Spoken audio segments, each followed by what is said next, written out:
โอ้โหตุนตายภารกิจวันแรกของการเป็นลูกศิษย์ของอาจารย์เก่งกาจได้รับเกียรติเดินตามหลังหิ้วกระเป๋าไปสอนกับอาจารย์ติงลี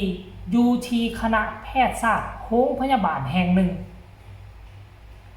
สบายดี FC แฟนคลับทุกทานมาพบมาพ่อส่วงค่อยคำงามแรงหาก็ไปท่าส่งท่าสีบ้าน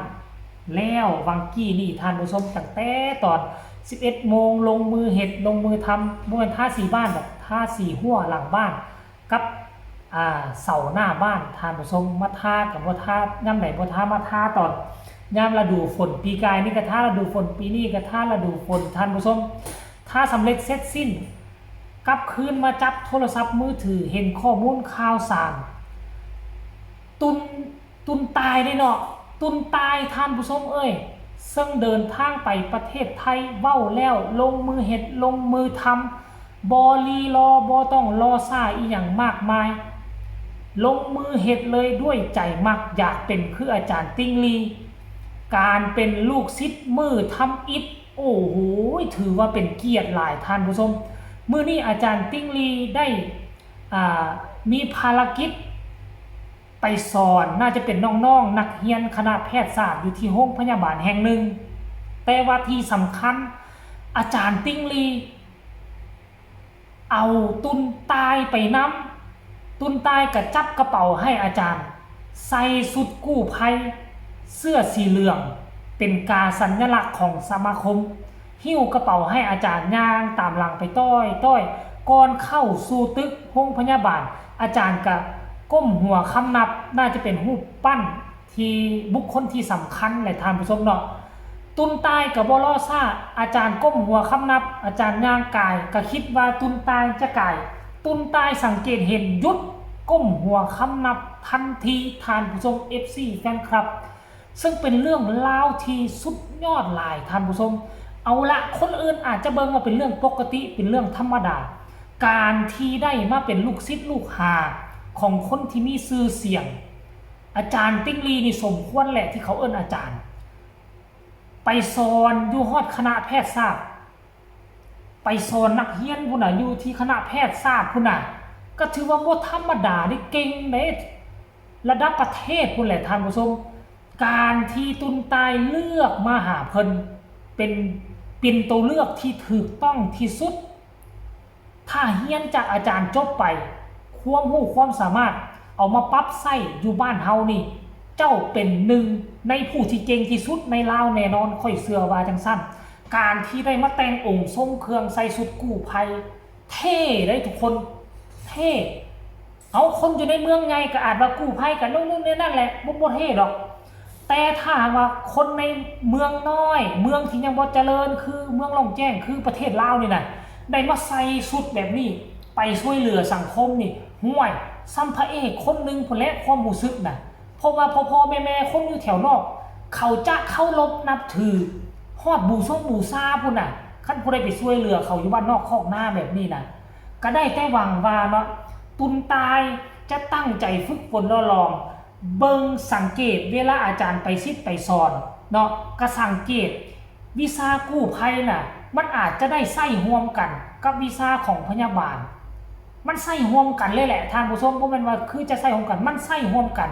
อาจจะได้ใส่โตเดียวกันซ้ำส่วนใหญ่กู้ภัยแล้วก็จะมักไปเรียนรู้จากพยาบาลเรียนรู้จากโรงพยาบาลมาเพื่อเอาไปปรับใช้เอาไปเป็นกู้ภัยนั่นน่ะท่านผู้ชมรายละเอียดให้ทุกคนไปชมคลิปนี้วินาทีตุนตายถือกระเป๋าเดินตามหลังอาจารย์ติงลีเข้าไปสอนอยู่ที่โรงพยาบาลแห่งหนึ่งทุกคนไปชมเลย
เห็นบ่ FC แฟนคลับ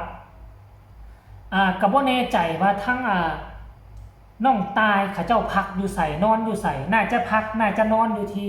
บ้านอาจารย์ติ้งลีบ่เพราะว่าสมาคมของอาจารย์ติ้งลีนี่น่าจะมีม่องพักให้บรรดาอาสาสมัครกู้ภัยน่าจะมีให้เนาะท่านผู้ชมเนาะเพราะว่าอยู่ทั้งฝั่งไทยงบประมาณก็ถือว่าหลายมีคนช่วยเหลือหลายอยู่เขาเจ้าก็น่าจะมีห้องพักสำนักงานของบรรดากู้ภัยซึ่งแตกต่างจากอยู่บ้านเฮาได้เป็นต้นมันกู้ภัยที่อาจารย์ติ้งลีมาเป็นที่ปรึกษาอยู่ทั้งทางอนเนาะโว้ยก็บ่มีแล้วปุ๊กเป็นเพิงแล้วนี่ไว้พ่อบอลส้นรถแล้วก็เอาทั้งข้างเฮือนหั่นติดป้ายใส่ว่าเป็นสมาคมกู้ภัยสายภูเขาควายแต่ว่าอีกบ่กี่เท่าใดเดือนนี่แหละห้องการออฟฟิศก็จะสำเร็จเสร็จสิ้นมีออฟฟิศมีห้องไหว้พระแล้วก็สิมีบอนพักพิงบอนพักนอนของ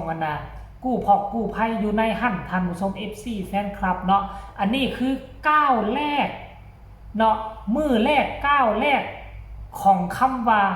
ลูกศิษย์อาจารย์ติ้งลีได้เต็มปากสามารถเว้าว่าเป็นลูกศิษย์อาจารย์ติ้งลีได้เต็มปากการที่ได้เดินตามหลัง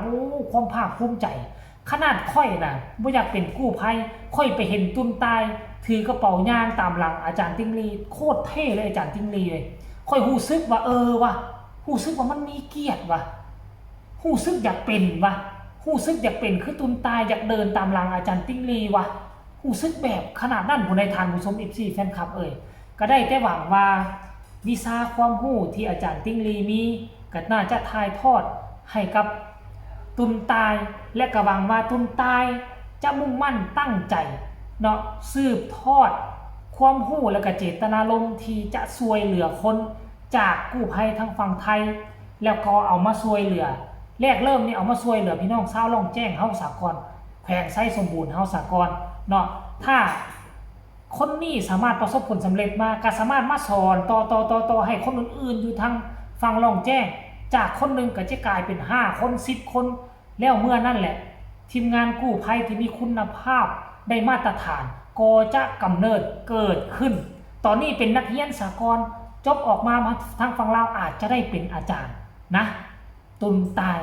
กระวังว่าอีก 2-3 คนที่เว้ากันไว้น่าจะเดินทางไปสมทบกันไว้นี่ก็แล้วกันเด้อทุกคนสำหรับคลิปนี้ก็ฝากเอาไว้ซ้ำนี่ท่านผู้ชมฝากพ่อแม่ผู้ได้เห็นตุนตายงานกายหน้าบ้านหน้าเฮือนหน้าซานก็ทักทายสบายดีให้กำลังใจน้องในเด้อท่านผู้ชม FC แฟนคลับสำหรับคลิปนี้ก็ขอลาท่านผู้ชมไปก่อนสบายดี